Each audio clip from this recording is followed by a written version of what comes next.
Kuya Rod, salamat sa pakikipagkita sa akin, ha? Matagal ko na rin kayo gustong bisitahin ni Aling Alira. Simula pa nung nalaman ko yung nangyari sa Kuya Jasper mo. Pero wala na pala kayo sa Pook Paraiso. Then, nakikiramay ako.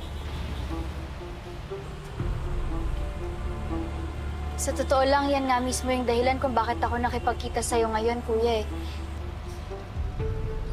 Gusto ko sanang buksan ulit yung kaso sa pagkawala ni kuya.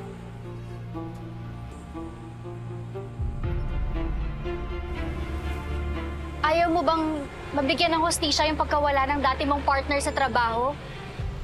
Di ba katulad ni kuya, gusto mo rin namang pabagsakin ng sindikato sa Pilipinas?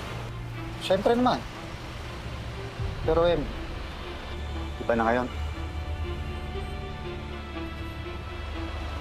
Mahirap na ngayon. Ano ibig mo sabihin, Kuya Rod?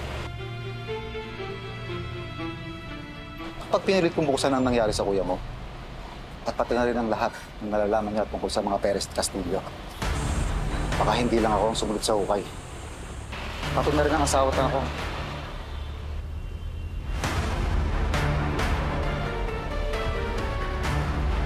Pasensya ka na, Em.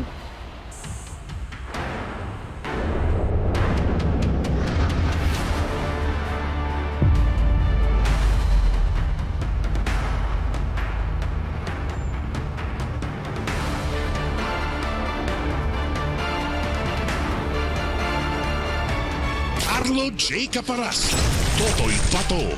Weeknight, 7:15 p.m. Pagkatapos ng angkya ng Section E sa Primetime Primera.